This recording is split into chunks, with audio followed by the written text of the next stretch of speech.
Thanks for watching the Sconni Sports Show. I'm Cris Dishman.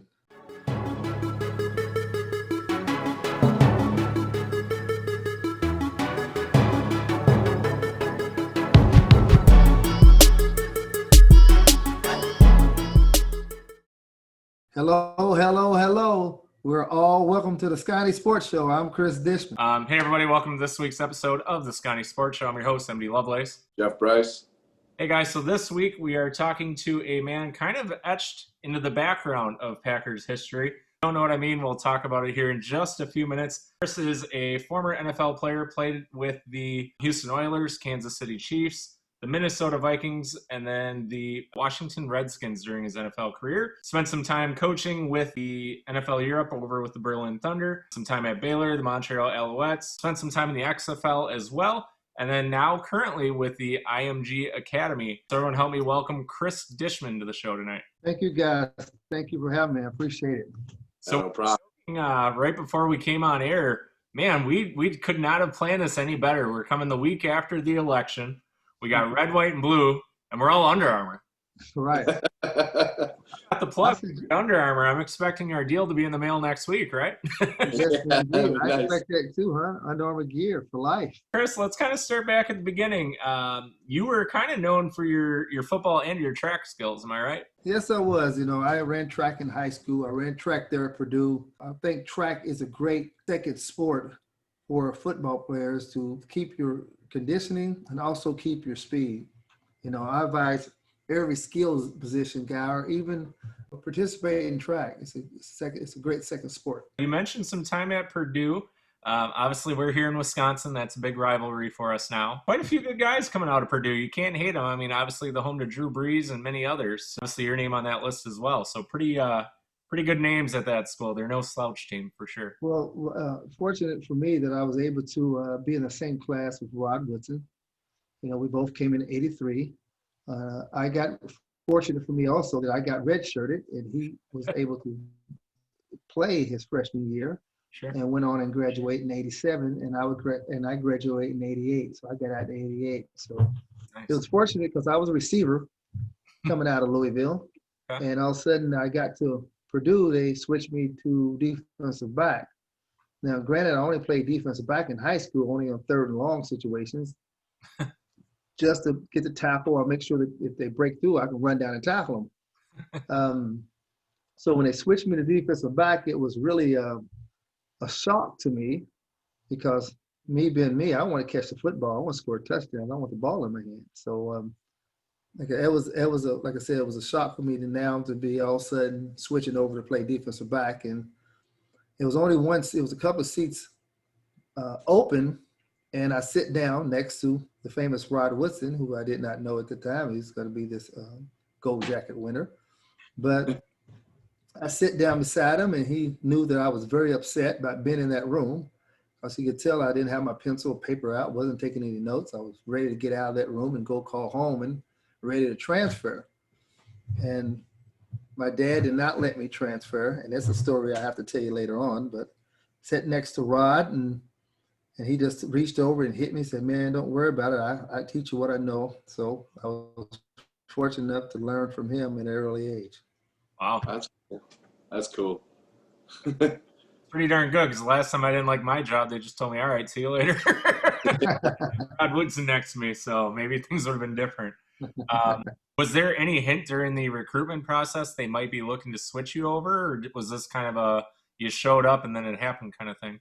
Kind of showed up and it happened. I think if they had some type of idea that I was going to switch, I think that they knew that I wasn't going to come because I was getting recruited by Michigan State, Michigan, and those guys too in Tennessee. And I always wanted to play in the Big Ten.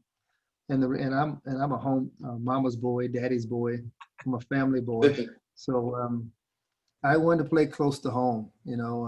We had Old Clunker car, and I just knew that our car could not make it to Michigan or Michigan State because it was 5.5, almost 6 hours away. But I knew it had a chance of making it to Purdue. So that's why I chose Purdue, because I wanted to be closer to home and play.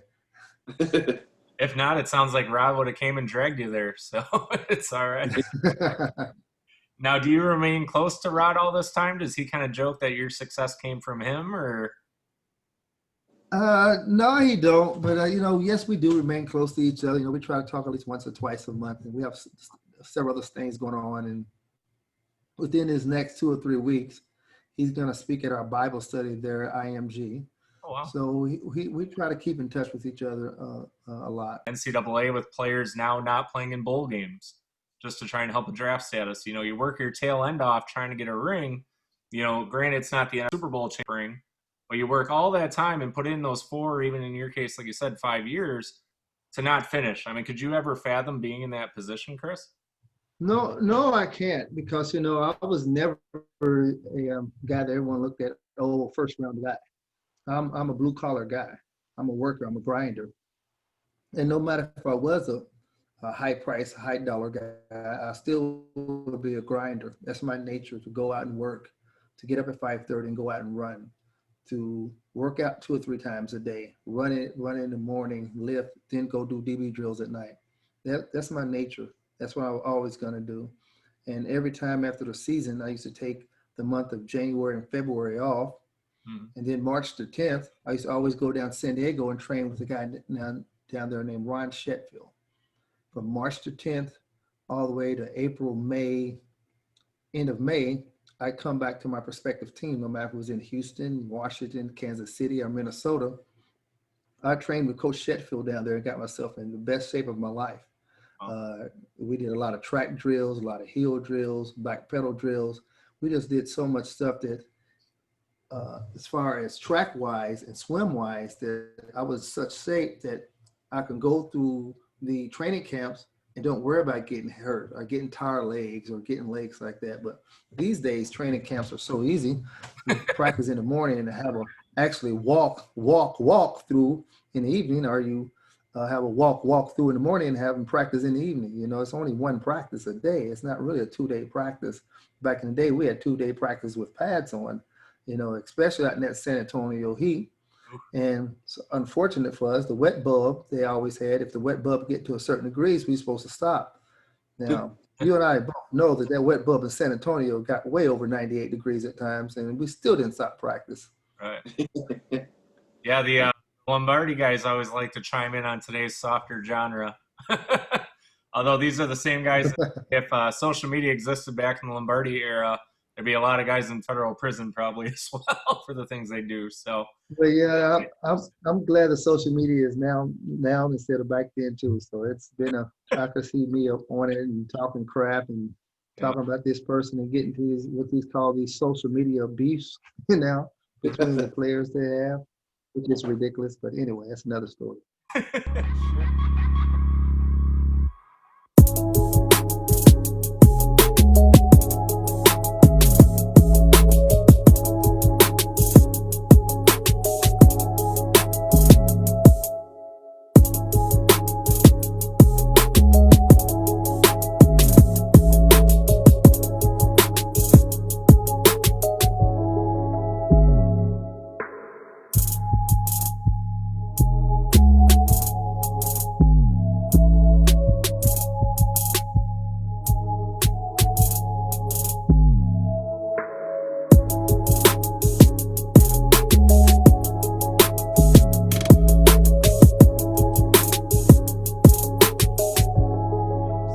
Studied criminal justice over at Purdue, correct?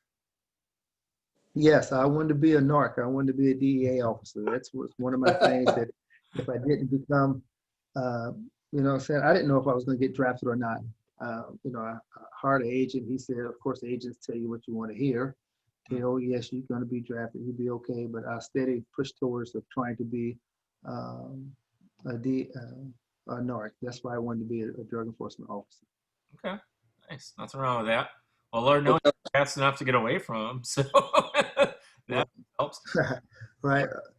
Because I wanted to work into the CIA or FBI or even work on the president's detail. But yeah, I guess with the security clearance and all that is too much. I figured that I better use the safest route. Nice. With you going into that, so you said it was more of the presidential detail, FBI, CIA thing. Was that kind of something you always thought of as a kid, or was that kind of right before you got to school itself at college? When I was a kid, I always wanted to do something because I wanted to better our neighborhood. I always wanted to better our neighborhood. And I felt like me going to law enforcement would be able to come back to my neighborhood that I grew up in and better it. I didn't want to follow everyone else in the neighborhood. My dad taught me at a young age that leaders got to stand alone.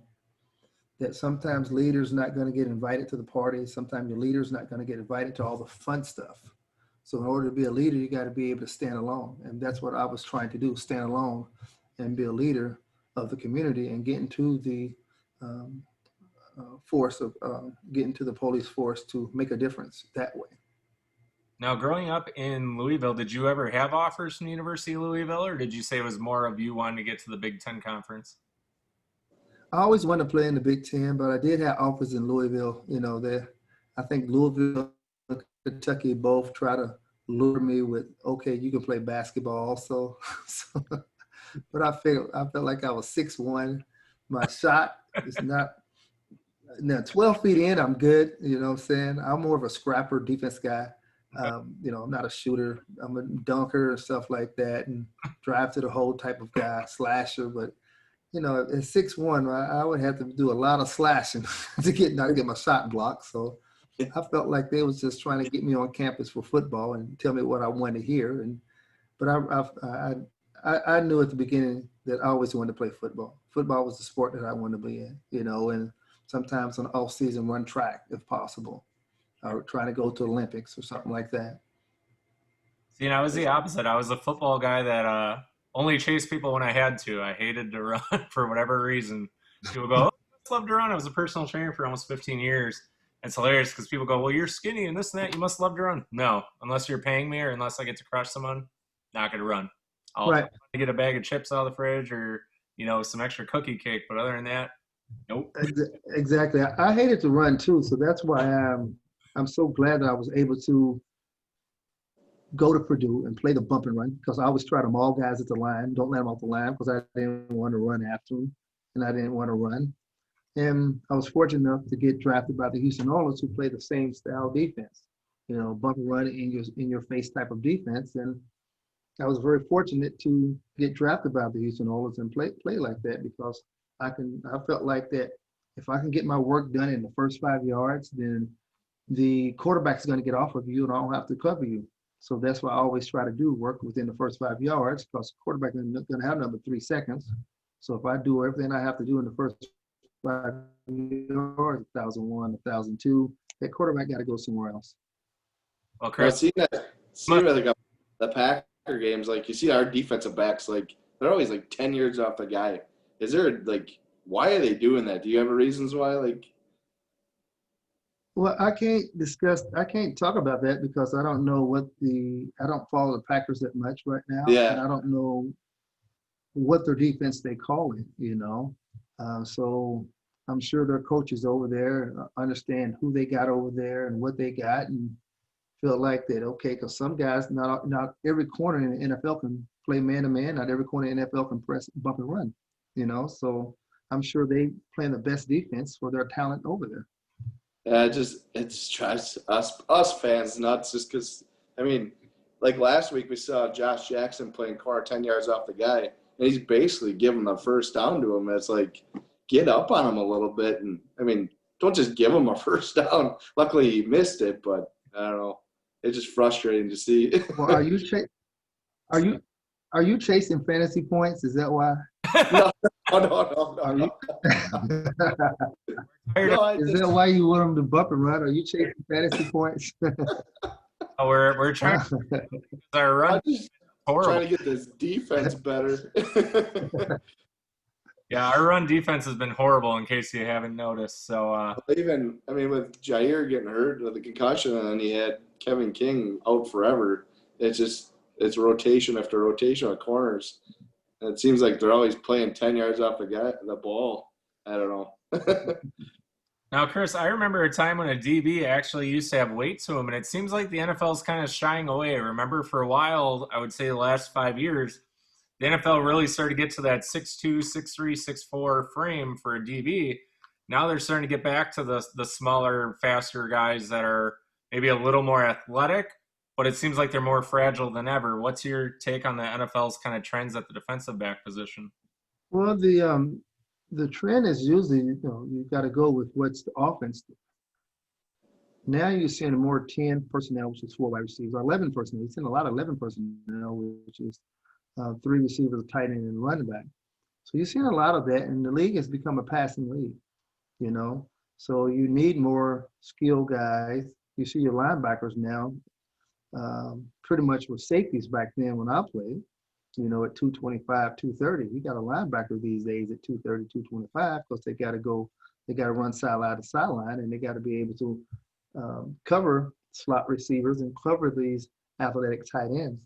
So that's why more defense is going to a nickel back or dime back or more athletic DBs inside and more athletic linebackers, not such big linebackers. So therefore, speed. Would you have a preference of playing in the NFL back when you played, or would you rather have played in the NFL today where the fullback is pretty much non-existent coming off the corner right at you, not having the receivers that are more worried about their looks than they are maybe their catching ability? Also, you have to worry about getting a penalty every play because, Lord forbid, you actually tackle someone as a defensive back. Well, that's two things. Yeah, I would rather play now because of the money they're making right now, of course. Okay, that's number one. That's because you're getting DBs now making $8-10 million a year, and some of them $20-30 million a year. So that's number one. Number two, I'd rather play now because I don't think it's that many good quarterbacks now, whereas back then you facing good quarterbacks almost every week. Now you may have 5 or 6 quarterbacks. It's real good and can beat you. So now I think it's easier playing defensive back, even though after the 5-year rule. Back then they had the 5-year rule too. They just didn't enforce it. Some refs enforce it, some didn't. So the 5-year rule doesn't matter. And two, it is some good receivers out there, and I don't want to be the old guy who say, we're a lot better talent back then than we are there. But receiver-wise, I think I can match up better with some of these receivers because of how they try to get off the line of scrimmage. Like I told you earlier, I'm a mauler. I was a mauler. So all these guys do all this shaking at the line of scrimmage. I just jump at them and grab them. That way I know that they're not going to catch the ball because the quarterback has to get off of them in 3 seconds. Yeah, I agree completely. It seems like, a lot of that, even now with some of the coaching I've done after my days, and a lot of the guys are dancing at the line. You're like, dude, you don't have 12 seconds to get off the line of scrimmage. I mean, if you're doing a slant route, 2-step go, you're not. By the time you get to moving, I said, already over, the play's already over. So it is kind of funny to see that. Yeah, now right, and they wonder why. Everyone. And they're wondering why the quarterback is getting off of them. In terms of your success, we look at. It's weird because I'm reading a story back in 1996. You were the second highest rated or highest paid corner behind Rod Woodson at $2.5 million. So that pay scale is definitely night and day difference compared to what's available now. Do you think if I send a letter to the NFL and tell them that if they can pay me back then what they're paying guys now, I'm the second highest rated corner? You think they can send me the rest of my money? Yeah, restitution for time served. Yeah, exactly. Right. It'd be great. Hey, Chris, if you need a new agent, we'll see what we can do. Okay, you guys be the first sports show I call. Okay, when that happens. I saw you played under Nick Saban as a DB. He was a DB coach for the Oilers. Yeah. How was that? Coach Saban was great to work under. He was a guy that was very demanding. He was very detailed. He understood playing the position. He taught the position. He coached the position. He died the position. He's probably still coaching DBs at Alabama right now. That's something that was his baby, and he taught me a lot. And a lot of the drills that I do today with my guys, come from him, came Oh, from nice. him. The same drills that he taught me at a young age. He was able to give me such a great foundation as playing defensive back. That way, now as I went on in my later years, I had a solid foundation, and it comes strictly from him. Oh, nice. It's kind of interesting. I mean, is it surprising to you how well he's been doing at Alabama? Is it just you knew it No, was going to happen, or yeah, you saw it at Michigan State, you saw it at LSU, you saw it yeah, in Cleveland, you saw it at Houston, so it was just, he was, that's Coach Saban. He's going to get the best out of you. He's going to always get the best out of you, and he's going to care for you like you one of his children. yeah, He's not going to. He expect and he's expect his expectations of you should be more what your expectations of yourself. And he's always going to push you to your greatest expectations of yourself. oh, that's cool. Yeah, he's definitely a fiery guy. It's interesting to see him coach. It's if he gets mad, that headset's coming off and it's flying. Oh yeah, yes. Now it is that, and like I said, he's Passionate. he's a very passionate coach, and you have to understand. You can't hear. You have to understand the messages that he's saying, and not look at the. You can't hear the screaming. You got to hear the words, if that makes sense. Yeah, You can't pay attention to the screaming and the yelling. Pay attention to the words that's coming out of the screaming yell. They're yeah, very passionate, and he just wants the best for you. And he's really upset, not at you. He's pretty much, I partake this. He's upset at himself that therefore he didn't teach you yeah. enough to where you don't make that mistake. I get That's that. how much perfection he is. That's crazy. Chris, so you mentioned earlier, I'm going to go back a step here to the NFL draft day. You said you didn't really think you were going to get picked up. Were you one of the guys that was paying attention to every single pick up until you were selected, or were you out doing other stuff and got a random phone call? No, I told you I'm a family boy. I can't say a daddy or mommy's boy. I'm a family boy. My mom and dad was both there at Purdue with me. My mom and I was watching old Andy Griffith shows. Nice. My dad was back in my bedroom asleep, and then when I got the call, it was a party of three. Now, guys, this is a big party that was about to happen here. Okay.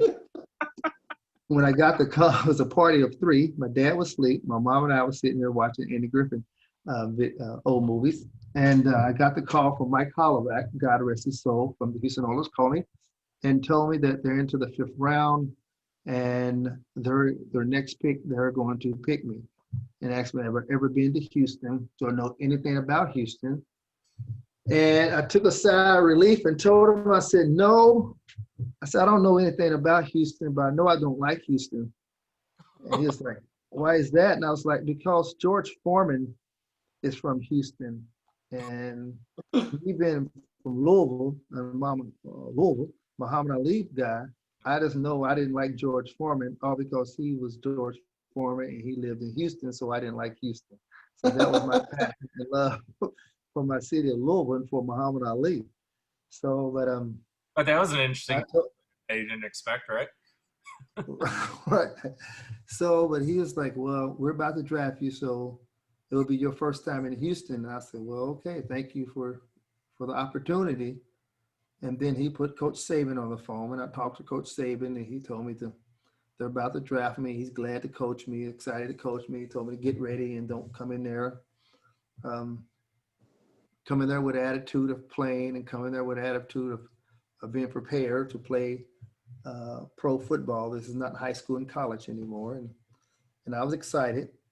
So then they hung up from me, called me right back, probably about, I guess, 5-10 minutes later, and told me I was drafted by the Houston Oilers with the 5th pick.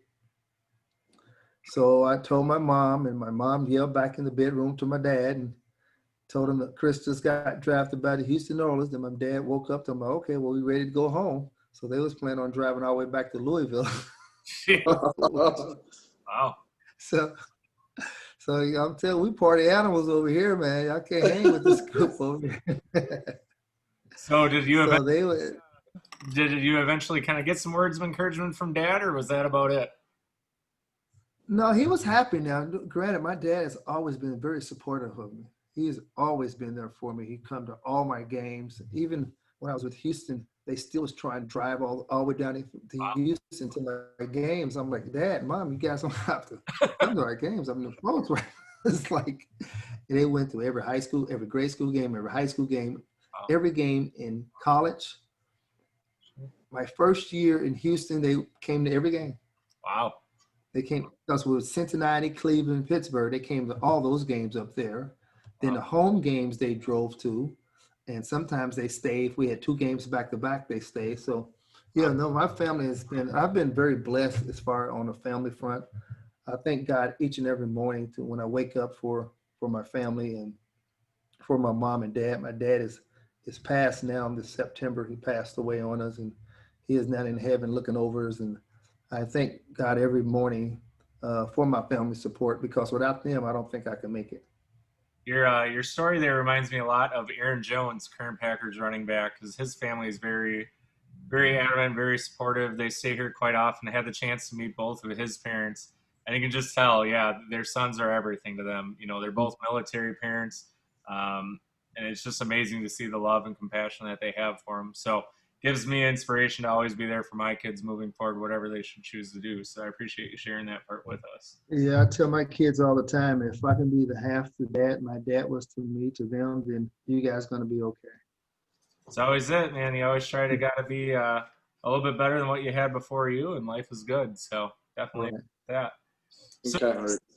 over your NFL career, Chris, you amassed 739 tackles, 43 interceptions, 15 forced fumbles, and 3 touchdowns. But what interception or what play stands out to you the most out of your NFL career? Good lead up. I like that. They'll be up, my friend. You said what play that doesn't? Well, you said which one I didn't make that stands out? No, the one that you did. We'll talk about the non-one later. Okay. You're qualifying for the other, so let's build it up first, and we'll Okay. get after you tell me. Okay. I can't really. I guess the first one. The first one was with we was playing the Jets. I think it was my first interception. So always you remember. You always remember your first everything. So I think the first one is the one I remember the most, that I got, and I don't remember the last one at all, but I do remember the first one. So walk me through the play, the play that you got your first interception on. Walk me through, what were you kind of looking at? Do you remember down distance or who you were playing against? Walk us through. I'm trying to say. I can't remember the quarterback. I don't know why I have Ken O'Brien in my mind. It could have been him. I know it was 89, because in 88 I didn't get one interception at all. I know it was 89, and I know we was playing the Jets, and it was an out route, and I jumped it and caught it, and I think I got tackled right then and there. I didn't gain any yards. Probably gained about 2 or 3 yards. So, but to me, I gained 30. You know what I'm saying? But realistically, I only gained 2 or 3 yards. So Hey, better fall it was harder to lose it, right? yes, exactly. So 3 touchdowns. Is there one of the 3 that stands out more than the other? I know the scoop, the interception on John Elway. It was a Monday night game. That was one of my scores. Bubba McDowell blocked a punt, and I scooped and scored. That was also versus the Jets. I'm picking a lot of Jets stuff. Kicking them while they're down. It sucks. Picking on the Jets. Right. You know what I'm saying? Kick them while they're down. Wow. That was versus the Jets. And my other touchdown, I don't remember. Okay. I don't remember the other touchdown. Jeff's my stat guy. I'm sure he's going to look it up right now for me. So. Well, All right, so we're going to go to a cold Monday night in Green Bay, Wisconsin, Chris. Cold. About that, I know. I'm glad you put that word out there. Rainy, Cold. cold. Cold And rainy. I remember that. It I remember that play so well. Like, I'm sorry. No, it's I 1988, Cris, Dishman. This is the 2012 years into the league, Cris Dishman. So let's right. first, Cris. I'm going to give you a line of credit there that you can use on that. But yeah, walk us through kind of. You said you use this now, obviously, in your speeches, but I want you to walk you through that because it's an overtime game. You guys were kind of holding your own. It was a back and forth, kind of a chess match, but Yeah, it was. We had a chance to win that game, and like I said, football is such an ultimate sport. There's no individuals in football. It's a team effort, team group. And unfortunately, as a team, we didn't get it done. Special teams, we didn't get it done. We missed a field goal there, and we had a chance to win because you really don't give Brett Favre, those guys like that, you really don't try to give them a second chance at you. We had a chance of winning it right then and there, and we didn't. So it was up for the defense to do their job and put them out. And we didn't. I didn't. I take full responsibility. I didn't do my job of first of all, making the interception, first and foremost. If I make that interception, game over, we win. But unfortunately, I dropped the ball, went down my back into Antonio's fingertips. He's able to tip it up and catch it. Now, granted, I'm going to stop it right there. Granted, about 2 to 3 series before that, Antonio, a ball hit the turf. He scooped it up and started running. And I'm like, what is he doing? That ball hit the turf. It's no way he caught that ball. Okay, so now fast forward back to the tip. I was thinking the same thing. He's doing the same thing he did 2 or 3 series ago. The whistle was already blown dead, and he scooped the ball up and took off running like he scored, like he was running for a touchdown. So that was playing into my head also. So when he did that, and he got up and started running, you notice I looked at him and was like, this fool didn't catch this ball. There's no way he caught this ball. And I never ran after him because I just thought he was doing the same thing he did 2 to 3 series before that.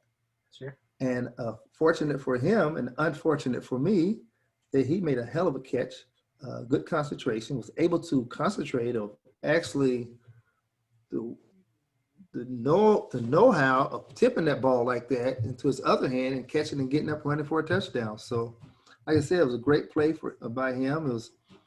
I should have made the interception to end the play first and foremost. And I used it as a learning tool with my guys here at IMG. I coach defensive backs here at IMG on the national team, and I probably have one of the best secondaries in the country as far as guys. I'm not talking about high school. I can put some of my guys up against college and go far beyond. I won't say pros right now because they're young guys, but they're very talented and very understanding, and they're very hungry for a lesson. And I use that lesson all the time of finishing the play. Don't assume, because 25 years later, you could still be that assume guy. That 3-letter words in front of assume, you still could be looking like that, and you still be on someone's highlight. So I use that every time as a lesson. That kind of put a thing in my head. Did Saban call you a certain nickname? Well, Coach Saban had a lot of words for me, and one of them. I just saw that article. I'm like, I gotta ask. Yeah, and some of the words wasn't but Nick in his own way, he was trying to motivate me. Yeah. I didn't take offense to it at all. It's just his way of communicating was like that to me, and I understood that because he knew that I was a pleaser. He knew that if he say those words to me, that I was going to go out and show him that I'm not that, I'm better than that, and that was his way of motivating me. In which and when I made that comment, to one of the reporters, everyone thought it was a negative situation. I didn't think it negative, and Nick didn't take it negative. It was a very positive situation. So that comment looks negative, but it's positive. And it's just how you look at it, you know what I'm saying? So I never look at it as negative. When Nick used to say those words to me, I never looked at it negative. I just was out to better myself each and every time and be the best that I can be. Because I got an audience of one. My only orders for one is God. So that's who he's my ultimate pleaser, who I try to please each and every day. And everyone else, if I please you, I please you. If I don't, I don't. It's your problem, not mine. And that's the confidence I've always had growing up as a young child. Like I said, my mom and dad has been very supportive. I got 2 older brothers and 2 older sisters, and they're always there for me and cheering me on. And that's the confidence I had, and I think Coach Saban was just trying to get more out of me. So, and I understood what he was trying to do as a coach now, and I understood what he's trying to do as a player then, and I accepted and went on with it. I just had to bring that up because it keep blinked in my head. I'm like, oh, I gotta ask this. No problem. And I'm saying, and it's not a negative thing. And No, it sounds negative. Yeah, oh yeah. The way it was wrote, it was negative, and it's Motivation. unfortunate that people take it like, oh, he was a bad guy. Coach Saban's not a bad guy at all. Coach Saban, if anything happened to your family, he's going to be the first one there. He's going to be, if anything happened to you, he's going to be the first one there. He's a guy that's always was communicating on and off the field with you. Now, granted, now he's a very perfectionist. He is perfection. He wants things done the right way, because I understand now as a coach that in the back end, you've got to be a perfectionist. You've got to do the little details. Everyone always see the big things, but you got to do the little things. You got to have the right foot placement. You got to have the right eye placement. You got to have the right hand placement. Because if you don't, you get beat for a touchdown. The quickest way to lose a game is through the air. And in the back end, if you're not perfect, then stuff happens. A big run busts through the hole. No one ever look at the defensive line and say, "Oh, this guy went through the wrong hole. This guy through the wrong gap." Because the average fan don't know that, can't see that. But if one of the defensive backs, the average fan do know to miss tackles. so if the guy miss a tackle in the back end, it could be a touchdown. They're like, "Oh, this guy, sorry, he can't tackle." But yet still, they don't ran through at least 8 other guys before they got back to the back end. So, but the average fan doesn't see that. So that's why I understand that defensive backs, we have to be very detailed, very goal-oriented, and very detailed and very structured, because if we're not, bad stuff can happen. Visual, and you got to watch a play no matter what. Right. And that's what, like now we just talked about the Antonio Freeman play. I wasn't as detailed as I should have been on every play, because when you're not as detailed, the offense have enough talent, enough weapons to find you and expose you. And that's how I got exposed, because I wasn't detailed on every single situation on that play. Now, Chris, there's another question I want to ask you after we talk about another situation you had brought up off camera before we started here tonight. And that was a play you said back against the Bills, correct? If you want to walk people back through that, kind of describe more about that play and what happened. Just because, again, some of our audience obviously may not have been watching football at that age yet or understood. But if you can walk through that, because I do have a follow-up question for you once you share that. It was the Houston Oilers versus Buffalo Bills. I think it was 92 or 93, one of those years. And it was the Frank Wright comeback.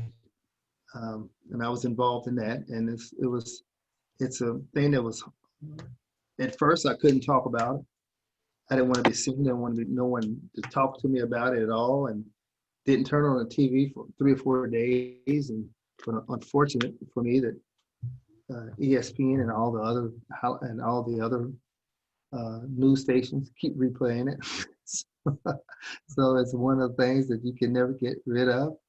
When I hit the lottery and be a multi-billionaire, then I probably could have ESPN and one of those stations stop showing it, but I doubt it. It's embedded in people's minds right now.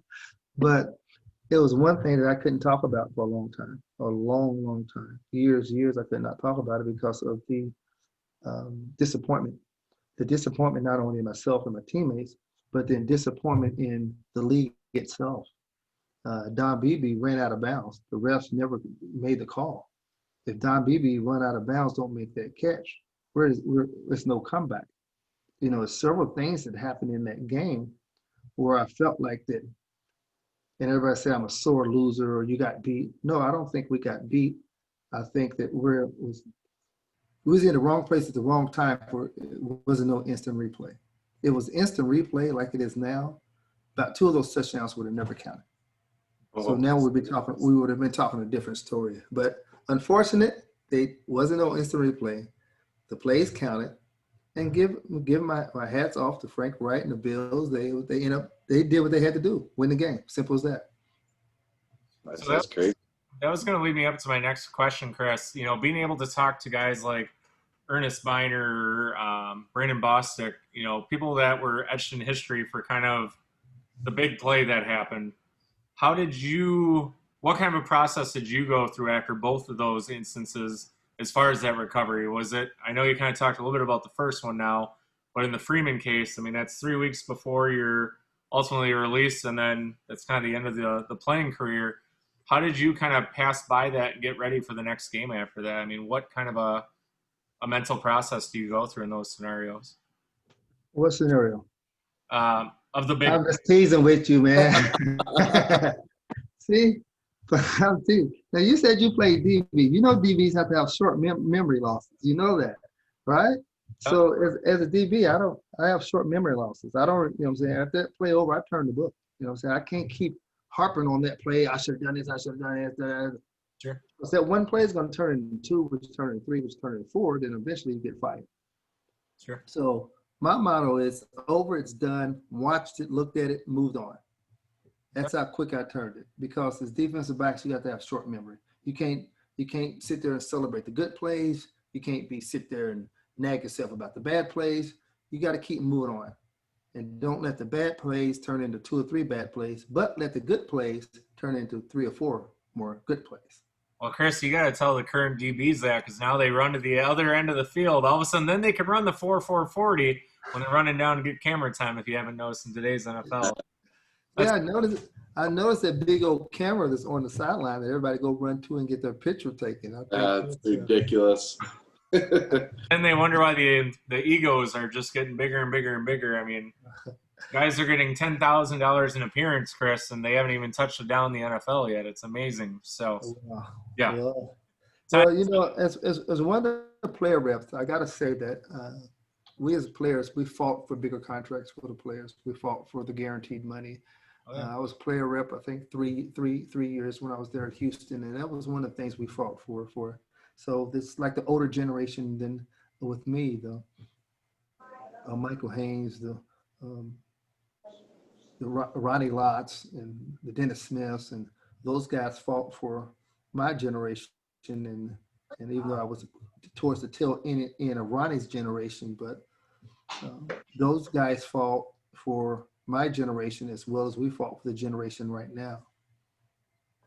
Sorry, Chris, I'm just reading through my notes here. So it was against the Philadelphia Eagles. You had a block field goal or a block. Oh, it wasn't the Jets. Okay. I mean, I'm Jet hating here. Yeah, it was the Eagles. That's right. Bubba McDowell. How could I forget that? I said the Jets. I knew it was something green. Eugene Seal blocked it. Yeah. Was it Eugene Seal or Bubba McDowell? He blocked it. Yep. Eugene Seal. Okay. Dang, I'm all off. Right. That's that senior moment. So, Chris, walking through, I believe it was 1992, to hold out after a Pro Bowl All-Pro season. Any regrets from that, getting that late start, having been the guy that was always ready to go, ready to go? Was there any kind of regret from the holdout potentially, or do you think that didn't impact you at all during that season? Well, it kept me down with Coach Sheffield longer. I was down there with Coach Ron Sheffield in San Diego. You know what I'm saying? I was down there working out with him a little bit longer, which would help me because I was always in playing shape. It did not affect me, the holdout, physically. Okay. I think the holdout affected me mentally. I think the business aspect affected me mentally. Sure. Because as a child, usually I'm going to play football. No matter if it's rain, snow, sleet, what contract, you don't have contracts, you just go play football. And my first years, that's what I did. I just played football. I wasn't worrying about no contracts, worrying about no money. I was just so happy to play football. But then as you start getting success and you see other people within your team starting to not value you as you think you should be valued, then it turns into a business. You know, and that what I think affected me more than anything, because I had to look out for my enterprise. My enterprise was me, was my body, was me. And I wasn't ready to do that because I just wanted to play the sport of football. I didn't want to be in the business of football. So it's two different entities. You have the sport of football and the business of football. A lot of guys that's playing now, they want to be into the sport of football. They don't want to be into the business of football. But unfortunate, we have to, because we have families to feed also. Yeah. We got families to feed also, so we have to be into the business of football. And I think that's what affected me more than anything is listen to them telling me that I'm lucky. I don't think you know what I'm saying. I don't think you're worth that. Why should I pay you this? Here's what stats you have. You don't have the stats to perform this type of money. And I was like, well, don't pay me. If you don't think I'm worth that, then don't pay me. Just let me go somewhere else. Was there Because any talk of a trade potentially going to happen with that? I mean, like I said, you're coming off an All-Pro and Pro Bowl season. I mean, how were there ever talks of them trying to trade you out, or was it just going to be they were going to steadfast till you were ready? well, they had the leverage, and they knew they had the leverage, and I was stubborn, and I had the leverage too. And I said I'd rather sit out the whole year and then play for someone who devalue me. It's not the stubbornness. It's you have to know your worth. Sure. Someone has told me that a long time ago. You got to know your worth. And I thought my worth was more than what they was giving me, and obviously they thought my worth was more than what they was giving me. So I held out, and then eventually they came up with the price that I wanted. But why not do that the first time? Why put such bad blood and bad taste out there? Take you through all this rhetoric, excuse me, and then give you what you was asking for the first time. Was it a pretty close number? Were you guys kind of night and day initially with your? It was way off. Okay. Way off. And like I said, they was going to end up giving it to me anyway. Why not just here you go, boom, get you on the field and play. You know what I'm saying? Sometimes business is not always smart, but sometimes smart business can be smart if you do everything the right way. It's the way you treat people. Was there any type of kind of like teammates or anything trying to get at you, just saying, "Hey, come on, man, just suck it up, let's go. We'll get him next year"? Or was it everybody kind of understood that it's a business? Yeah. Forward. Okay. Yeah. Everyone playing is 1,600 players in the league or something like that now. 1,600 players. Every player in there know the sport of football and the business of football. There's no other player going to tell another player, "Hey, man, don't worry about your money coming and play," because you don't want no player to tell you that. You don't know his situation. You don't know his family situation. Sure. So that's player rule 101. So you never get into no one's business of their contract. Okay, perfect. Before I forget too, so you got an opportunity in 2006, 2007 with the Dolphins and Raiders, kind of spearhead a little bit the NFL Minority Coaching Fellowship. How did that kind of come to fruition for you? I mean, was that something that you reached out to the league about? Did they reach out to you? Walk me through that scenario. Well, It's something more. Charlie Cashley helped my coaching career. My hat's off to Charlie. Coach Saban once there at Miami also brought me there. Lane Kiffin, North Turner also was at the Raiders when I internship there. And Bruce Arians about 3 years ago when I was with the Arizona Cardinals.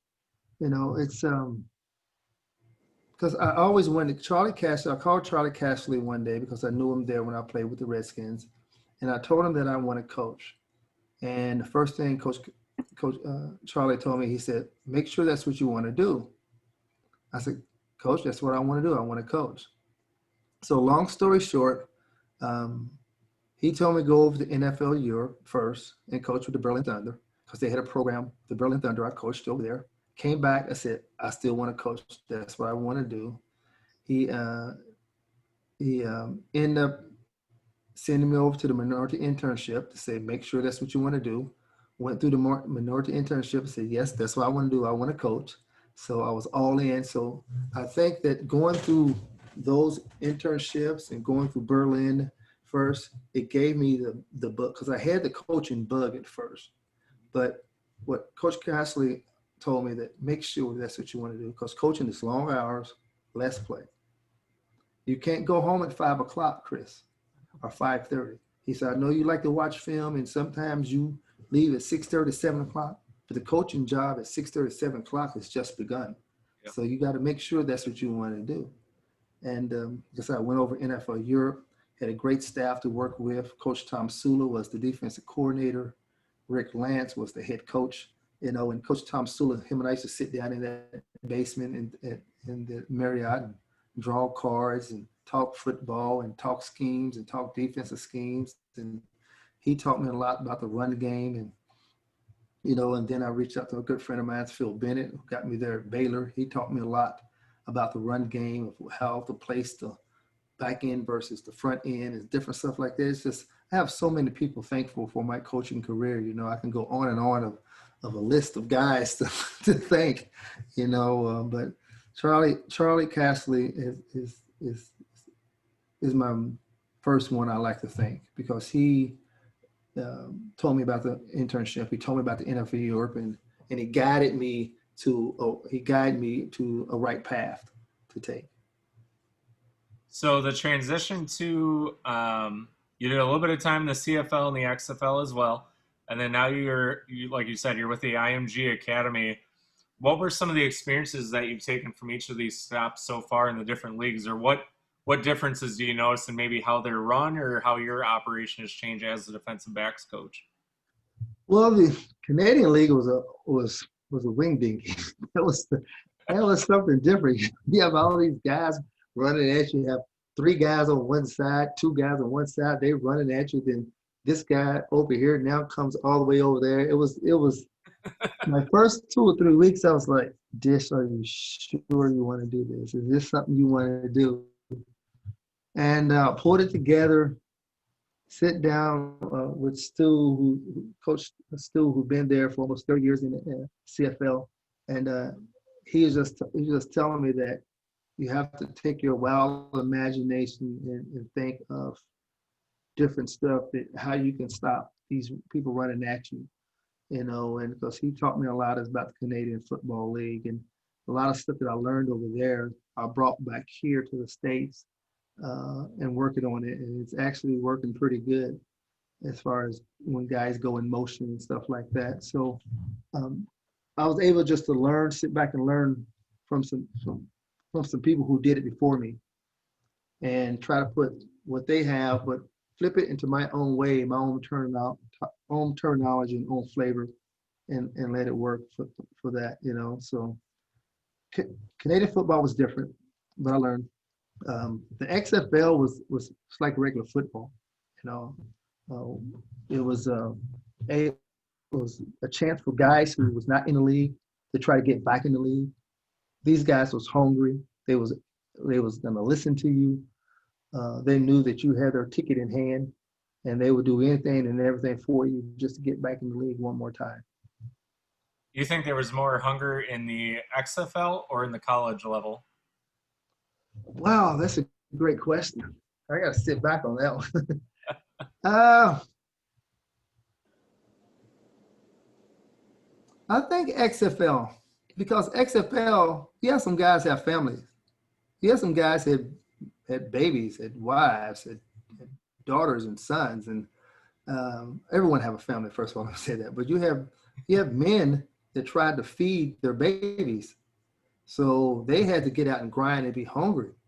Where in college, it's pretty much just you.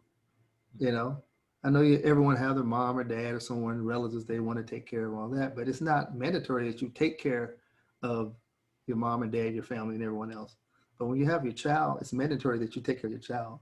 So I think the guys in the XFL was a little bit hungrier than the guys in college, all because of the family. Now that The Rock bought the XFL, are you going to have an opportunity to get back into that? I don't know. My wife and I, Jennifer, take it day by day. We're loving Bradenton, Florida right now, and You know, I love where I'm at, what I'm doing right now. And I either ride my bike or walk to work. I'm not that far from work, Nice. you know, and you know, what happens happens. You know what I'm saying? I just every morning I wake up, I thank God, and I'm able to get up out the bed and get me a cup of coffee and and move on and eat my vegan breakfast sandwich and move on and get my smoothie and move on. You know, I don't sweat nothing these days. So, Chris, how awesome of a wife must you have to be traveling with you all over the country and putting up with all your stuff, huh? Amazing. Oh yeah, she's a charm. I tell you that she is a charm. You know, and plus she's now going to law school, so she's got Oh, a lot of things on her plate. You know. Wow. Well, we will yeah. be talking off air about how to balance some things, Chris, because, yeah, definitely want to. Yeah. Well, But she's the person. She's the person to do it. If you want to learn anything, she is the person to do it. You know, what I'm saying she's just not a football person. Did y'all hear me? Yeah. I had to whisper. She's in another room. she's not watching. No, it's definitely no, no. no, I don't think she's watching. But no, she's admitted she's a gymnast. She was a gymnast, so she understands that she's just not a football person. She understands it. She likes to watch the game of football. She just don't Want understand the football game, Yep. right? And I give her rules, but she only can ask questions at halftime or commercials. That's the only time she can ask questions. So is there a team you're following right now? I didn't hear you. Is there a team you're following I'm right sorry. now? No, it's not. It's not a team I'm following right now. You know, like I said, we just been moving out here in Florida for a year now, so I don't. Tampa is. I'm an hour or something away from Tampa. I'm too far from Miami. The Texans, I'm out of Houston, so I don't really have a team. I just like players right now. You know, I'm a player guy. I just like different players. Okay, You know, Who's like Ezekiel Elliott. Jeff, I'm going to take this one. So, Chris, if you had to compare yourself to any current day player, who would it be? Oh, that was a question I was gonna say. I say, well, I'm gonna be biased. I'm gonna say either Xavier Howard from Miami because I coached him there at Baylor. Okay, so a lot of his techniques he do. I see him doing it out in the field that was able to teach him. Xavier Howard and Darius Slay. Those are my two favorite corners, and Gilmore is my three favorite corners. Those three guys can really put it down and play. They know how to play bump and run. They know how to play off. You know, and they accept the challenge of falling the number one receivers. You know, that's what I always pride myself in. People always ask me who was the opposite receiver, Jerry Rice. I was like, well, John Taylor, but John Taylor wasn't a number two receiver. He was really a 1A. You know, everybody forget John Taylor was a heck of a player. You played know? the Super Bowl. You know that name, all right? Yeah, he was a heck of a player, and if he was on any other team, he would be the go-to guy. You know, just like Alvin Harper there at Dallas. If he was on any other team, he would be the go-to guy. So I mention all these names just to let you guys know that today's football, you don't have a 1-2. Some teams have a 1-2 punch, but today's football, you either have a one punch receiver or one punch running back. You know, but when you face guys like Dallas, you had Emmett, then you had Alvin Harper, then you had Novak, the tight end, and then you had Irvin, a number one receiver. So you had 4 or 5 guys you had to deal with on defense. So that's why playing today's defense would be a lot easier for me, I think, than playing the defense back then. All right, So Chris. is there a player today, like wide receiver wise, that you would just hate to cover, or even back in the day, a guy that you would like kind of under the radar, I guess, just seeing if there's somebody like you would hate to cover back in the day? Well, I wouldn't say hate to cover because I like challenges. Yeah. The guy Challenging, I guess. the guy I would say that Herman Moore. Oh yeah, or more. Bad Moon Rising. Yeah. Wow. Some You guys know, fans are definitely familiar with. Andre Reed, you know, Tim Brown, those guys like that who didn't get the blow up, but you know, but they're real solid receivers. Talented, yeah. Tim Brown, I know Tim Brown's in the Hall of Fame. He's a solid receiver. He was a good receiver. He was a good, good routes, good hands. Bad Moon Rising was a hell of a receiver, very quick off the line, good one-hand catches. He was making one-hand catches before Odell Beckham was born. So, he was a hell of a player, a hell of a receiver. So, and he don't get the credit he deserved, Guys like that. Guys like John Taylor don't get the credit he deserved. Guys like Alvin Harper don't get the credit they deserve. So it's a lot of receivers out there that if they was in any other team, that they'd be having their gold jackets also. So even John Jett probably with Tim Brown. Yeah. Yes, indeed. So here's a hard one for you, Chris. When you watch today's NFL, is there a DB you wish you could get your hands on to help him improve? Like, is there one player they watch that just looking at technique, you're like, get him over here. Like, let me a week. Like, are you on your Instagram or whatever? Just like, son, come on over here. Like, I'll pay for your trip. Just please let me help you. Like, who is that player? Because I know you got one. Well, it's a list of guys, but I wouldn't put them on blast like that right now. What team do they play? I would put them on blast right now. It's a list of guys. I just like, I grew up watching a guy like Mike Haynes, guys like Lester Hayes, I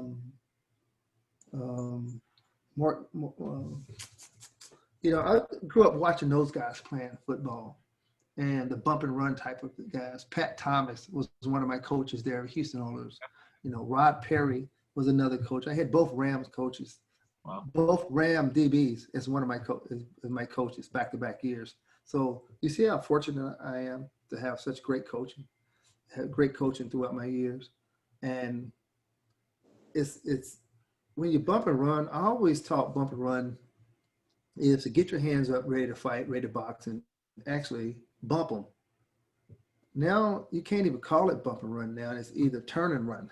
Yeah. No one's bumping at the line of scrimmage. The guys are hands down at their ankles and trying to do all this fast motoring out, all this quick, I call highlight workouts. Yep. And I think that's what's have hurt today's game is guys rather go do these highlight workouts instead of go do workouts.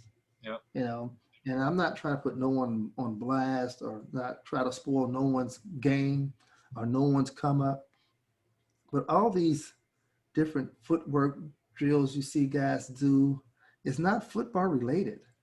And it's sickening to see guys going and doing that. Now, I'm not trying to stop no one hustle first and foremost. So, okay, is your hustle is your hustle. And I'm going to support it each and every way. But I have my opinion.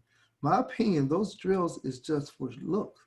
Mm-hmm. But it don't work on the field. You can't show me one drill that you see in all these footwork drills. Show me one drill that they actually do it on the field.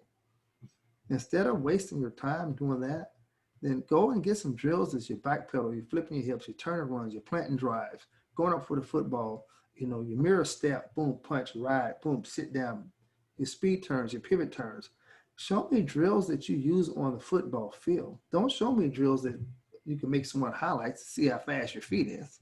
That's asinine. It is amazing to me to see, and getting to talk to different trainers or different coaches throughout the NFL, Chris, guys with such tight hips, and there's no point of influence on that, of hip flexibility or, like you said, the turn and run, or even, like you said, a simple back pedal now. I mean, look how different that is. The guy's stance at the line of scrimmage. You got guys standing straight up. You got guys bent all the way over where all the pressure is leaning forward. Well, then they go to miss a jam. I mean, lesson 101, you keep your heels and your toes all in line and underneath your butt, and you get it all in line. Well, you got guys now that are pressed forward, like you said, hands touching ankles as a DB. Yeah, right. And that's one of my pet peeves. Yes. I hate to see that. I really hate to see that. And just play. If you're gonna play like that, just play off. Just play off and let the guy catch the ball in front of you, like you said, and rally and tackle him. Yeah. You don't have no yak yards. Yeah. Yeah, it's amazing. I don't know who the hell started teaching hands down as a DB, but drives me nuts. Like you said, I was definitely a fan of cover two, or, just to ram him as hard as I could if I had a guy in back great. But, yeah, I remember going to do a lot of that, and you need to let him off the line. Why? Exactly. You don't have to. Yeah, exactly. Chris, before we get too far off track, I want to make sure we touch on a couple things for you. That's a couple of the websites that you have going on right now. We talked about GOAT Skills, and that's GOAT, GOAT skills.com, and of Yes. course, CrisDishman.com. What can we find on those two different websites for you? Well, the GoSkills.com is a website where I have workouts. I have different gear and stuff up, but I'm more proud of my workouts. There are conditioning workouts. There are DB workouts. They're actually workouts that are going to get you better. They're not workouts that's going to be like footwork. If you want all the flash, then these are not the workouts. If you want the grind and the grit, these are the workouts you need. But if you want all the flashy footwork stuff and all that, these are not going to be these workouts. These workouts are going to get you better as a player, mentally and physically. So that's, different stuff like we're going to try to get a Go Skills camp up. So we did, and 3 years ago we had one there at Shadow Creek where it was just a DB camp with Rod Woodson, Deion Sanders, Gerald Green, and we all participated in, and it went off very well. It was a special DB camp, and we just taught drills. We did DB drills, and we're going to try to get that up and moving, and probably go into more places besides for Texas, of doing that. So that would be good for us. And CrisDishman.com is just me. It's just pretty much telling people about me, of what I'm trying to do these next years in my life, or next years in my life. Then I got involved with safebeat.org, and that's a way to give back to the community of showing kids that it's okay to go ahead and get a checkup and get scanned for your heart, because I can't say the number one death, but a lot of high school kids are dying without not knowing their status of their heart, and we don't have to have it that way. So if we as people can mandate that, and have a legislator mandate that every high school student have to get their heart checked, and making sure that they be able to be healthy to play football. It's amazing because and not one of those. Go ahead. I was saying, not one of those physical where you stick your tongue out, look in your ear, look in your eye, check your knees, check your ankles. Okay, you're okay. Not those physicals, actual physicals. Yeah, it's amazing because we've had a couple of the players that have talked about having heart conditions that they didn't know about. And it wasn't until they got to the NFL with their protocols, or even to college, when they found out certain different things were happening. So, yeah, I definitely am 100% behind that one, Chris. I think that's huge. Because it is happening younger and younger and younger. And guys overtraining are guys one realm or the other. Either guys are doing too many different sports that's taken away from their actual skill as a football player, or they're not doing anything else because you have other aspects of it where they go, well, you should only play football. You should only play football. So you kind of get that double-edged sword. You don't have there's no rhyme or reason to the right or wrong amount of training yet. And it's that fine line that people, I think, are trying to find. So I definitely believe in that screen. Yeah, and it's safe. It is safe, SAFE beat.org. Okay. Go and check out the website. It's a good website. It's not a good website. It's a good organization to be involved in. And I think if we can keep pushing that, not only just everywhere, just keep pushing it. No matter if you're not involved in safety with anyone, just go and get your heart checked. Wasn't there a Vikings linebacker, I think Cameron Smith or something, this year? He went through a bunch of pre-COVID tests, and they actually found out he had a heart condition, and he had to sit for the year. Yeah, I didn't hear that. Seems like there's at least one or two cases that come out from guys having issues, that they're learning more and more about these different diseases coming out. So definitely something that becomes, unfortunately, not as talked about, obviously with CTE and some other things kind of taking the limelight. But you'd think by now, with how many heart conditions have come into play from, even at the college level, that it would be a bigger thing that's talked about. So hopefully, starting forward, we can get more attention onto that for sure. Even look at that kid from the Raiders, that kid from Michigan that dropped during the draft just because he had a heart condition. I mean, that's big time. A guy could drop that on the field. You don't want to be a liability there. Right, exactly. Now, Chris, going back to this elite camp for defensive backs, how can I volunteer to help you guys out with that? Well, we're trying to get something going this year, so we're gonna have to check with everyone's schedule and make sure that everyone can be able to do it again. And we're going to try to get it going. And like I said, everybody just follow thegosskills.com. We're on Twitter and on Instagram. You know, you can follow me on Twitter. It's at Dishman_Cris, at Dishman_Cris. It's Chris is CR, no H in Chris. Yep. So just keep following me on Twitter and go to our Instagram and stuff like that. And I think soon we'll be making some announcements. Well, definitely keep me in mind for that. I'm serious. I would love to help out with that. It sounds awesome because sounds like we have a lot of similar philosophies, Chris. I hate the some of the teachings that are now coming into play. I'm old school where I like the hands-on, you know, pay what you weigh kind of deal with that for sure. So right there with you. Right. So, Chris, speed round. We're going to ask you a bunch of questions really fast and take the first answer you give us. Ready? All righty. All right, here we go. Question number 1. Best wide receiver you've ever faced? Michael Irvin. Okay. Most technical teammate you've ever had? The most technical Yep. teammate? Oh, Bubba McDowell.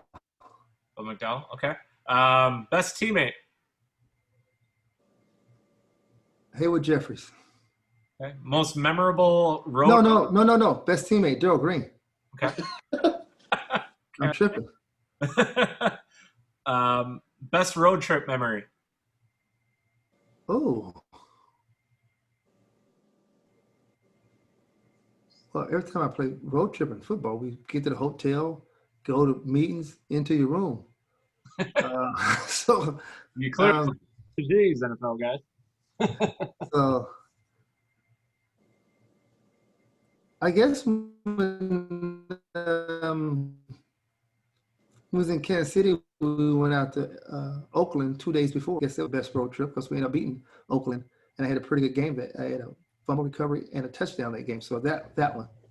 Okay. Toughest football moment in your career? Oh, I had 2 of those too. One was the Antonio Freeman catch in Monday Night Football. I can say that was the tough moment of my career. And in 1993, when the Houston Oilers we was up 31 to 3, and got beat by the Buffalo Bills. I was hoping maybe you had a different one, like, hey, I missed a different opportunity or something. But all right, next one. No. Best coach of your career? Best coach? Yep. Oh, I have so many. I had so many. I got. Who is the most influential? Oh, it's hard to say the most because I have to say Coach Saban, because he gave me the foundation of playing the defensive back. And I just got through telling you that Rod Perry and Pat Thomas both coached me. One was very technical, very technique savvy, and one was very field savvy. So, and then I had Coach Bettis, and then there was Coach Hayes, and when I was in the Redskins. And oh my goodness, I can't say one. I had so many. I was blessed. I was blessed to have so many great coaches who taught me every little thing about the game. You know, Coach Saban taught me how to watch film. Pat taught me how to know when the receiver splits. You know, Coach Perry taught me of how, as far as hand-eye coordination, as far as catching footballs and the balls, and recognizing when the receiver turned around, and my internal clock in my head, you know, the internal clock of 2001, 2002, 2003, unable to look around and catch the football. So it's so many of those guys that gave me so much. I've just been blessed to have so many great coaches. Biggest, what do I want to list it as? Your biggest pregame ritual maybe that you had for yourself. What is something that you always had to do, or a pregame routine? My pregame breakfast, my morning breakfast have to be French toast with a banana, orange juice, coffee, and a side of honey. Okay. Let's see. The best football moment ever in your career?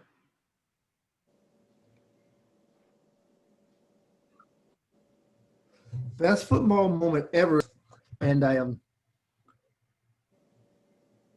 my son was born, and I had to fly back from Kansas City to Houston saw the birth of my first child, Chris Jr. Then flew back from Houston back into Kansas City, played the game, and I dropped 2 interceptions. So, So, but it still was a great moment. It still was a great moment. okay. Go-to food whenever you're, hungry. What's your go-to food? Well, my go-to food was pizza, Okay. but now that we're now turned vegan, my go-to food is vegan meat on a slice of bread, whole wheat. Okay. Let's see. But pizza was my go-to food when I was eating. That was it. Certain A kind. good pizza, I I love good pizza. pepperoni sausage, just any pizza, just a pizza. Deep dish from Chicago, the thin in New York, it's a pizza. Okay. Is there one receiver that you felt like if he lined up across from you, you don't want him every single time? That I would dominate them every single time. Like, who was the one receiver that going into game plan, you're like, man, I can't wait for this clown? Oh,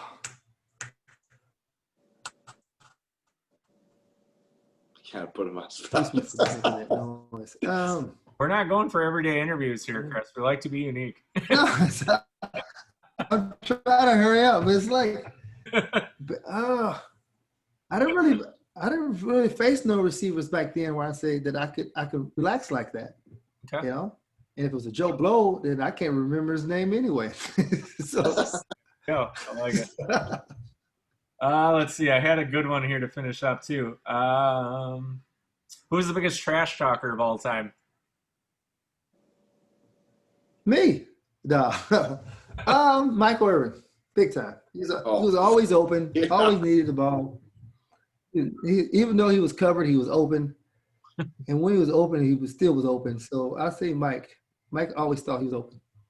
What's the most interesting thing anybody's ever said to you during the course of a game? I was a fan. Oh, It was a fan said something like, it was a fan. I can't remember. It was in the Raiders, of course. Yeah, it was one of the Raider fans. Said something about I had how the Raiders used to have that field, the dirt on the field, Yeah. the Baseball baseball field. stadium they used to play in.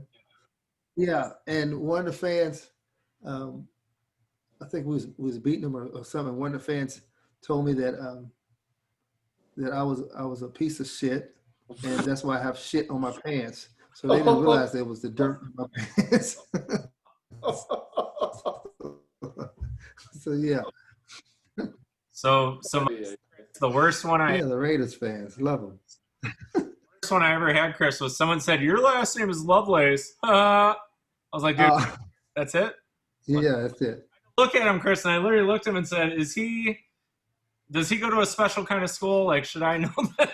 Like, to me, it was just like, literally stopped me, Chris. Like, crap you not. The play continued. I'm literally staring at the sideline at this kid going, dude, for real? Like, Yeah, what next, huh? saying what my last name was to me was probably the most wow moment I think I've ever had. All right, let's finish up with, man, what should it be? I could. Jeff, you finish one. I'll let you finish out this episode. Is there a coach today that you would be like, man, I want to play for him? Oh, Bruce Arians. Okay. Bruce is a real unique coach. He's I won't say, I can't call him a player's coach, but he gets it. He gets it. He knows what the players want and need.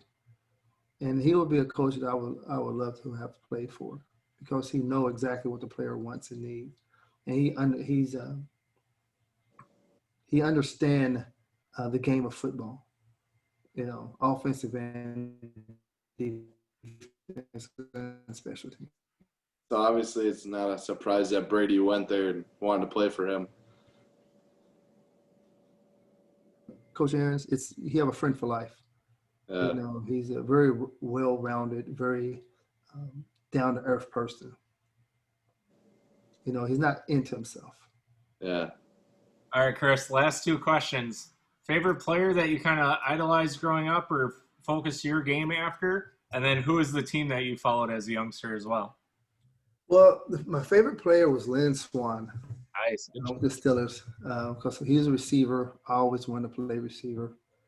That's who I always, you know, focus on. And then somehow playing receiver, I switched and started focusing on Lester Hayes and Michael Haynes. And, you know, there was Frank Minifield that was from Louisville, you know, played at Cleveland. You know, I liked his game. So that's just somehow I switched to sort of like in defensive backs, even though I played receiver. I guess that was my telltale sign that I was going to eventually be a defensive back. What about the team? Who was your go-to team as a kid growing up? The Steelers and the Raiders. Okay. What was it about them? The Steelers because they was winning. They was closer to Louisville. Cincinnati, poor Cincinnati. Wasn't winning. Still is, yeah, exactly. Cleveland, my dad, my brother are big. My dad was, and my brother now is big Cleveland fans. And I think I went against because I just wanted a team to beat Cleveland because me and my brother can argue. That's it. And I got up on him. All right. I just got a fan question because someone found out that we were filming tonight. Chris, was there ever a chance of you ending up as a Green Bay Packer? I don't think so. I don't think, you know, unless they came and got me out of free agent. I know a couple of times when I went Plan B, I visit Pittsburgh, I visit Cincinnati, and it was another. I can't remember the other team I visit, but other than that, I don't think so. Okay. And what's your favorite? Did you have any good memories inside of Lambeau, or was it just the one game that you had here? Well, being with Houston, we didn't play that. We didn't play Green Bay. We played them in home a couple of times. We was still a sharp, was still a receiver. Washington, I don't remember playing Green Bay, but when I went to Minnesota, we played Green Bay. Yep. Okay. So what was it like lining up against Sharp at home? Sorry, I know I keep saying one more. Yeah, no. Sterling was a very physical receiver. You know, he wasn't afraid of Sterling to outrun you or be quicker than you or nothing like that. He was very physical. He was very run. He's going to run the route. He's going to run the proper route. He's going to run a 10-yard route. He's going to turn around. He's going to body you out, catch the football. You know, he was a big body guy. You kind of got to put you on the spot here. Do you think he should be in the Hall of Fame? If his numbers is I don't know his numbers like that, so I can't say that. If his numbers is better than the ones who have the gold jacket, then that's what he should be in the Hall of Fame. You know, if you're going to treat him as a tight end, are you going to treat him as a tight end, or are you going to treat him as a receiver? So that's what we have to ask ourselves: what is he going to ask, as a tight end or as a receiver? So it depends on his numbers. I don't know his numbers like that, so I can't ask. You know, if his numbers is better than the ones that's in there, are equal to the ones that's in there, then yes. That's how you judge receivers. Yeah. Everybody was saying like the neck injury he had at the end of his career kind of derailed that Hall of Fame career, and I don't know. It seems like it's kind of a shame that he's not in there. Well, how's his numbers? You know what I'm saying? Is his numbers equal to or better than the ones that's in there? I think I was comparing. Where he ranked in his touchdowns, where he ranked in receptions, where he ranked in yards. Offhand, I don't know, but I know it's up there pretty well. I mean, the guy had just a ton of touchdowns, yardage too. Yeah, if he ranks in the top 10, top 5 of those 3 categories, that's how you rate a receiver. Yeah. You know, his passing yardage, his catches, you know. And if he's ranked in there that higher and somebody lower than him is in there, then he should be in there. Yeah. Hey. All right, Chris, so wrapping up, any words of advice to the younger guys coming up? Just keep your head up, keep your nose clean. Find some quiet time in the morning to thank God and pray to God that you was blessed to play a sport that you have always been wanting to play since high, even Pee Wee ball, you know, and just go out and play the game. It's fun. I know the game sometimes turn to business, but always keep it fun. So therefore, you can have a great career. We want to thank Cris Dishman, former NFL defensive back, for joining us here tonight. Next week, we have UFC fighter and Wisconsin's very own Leah Letson joining the show. So get your questions in for that. But yeah, another great episode. I want to thank Cris again for joining us. I'm your host, MD Lovelace. Jeff Bryce. See you guys next week. Thanks for joining us.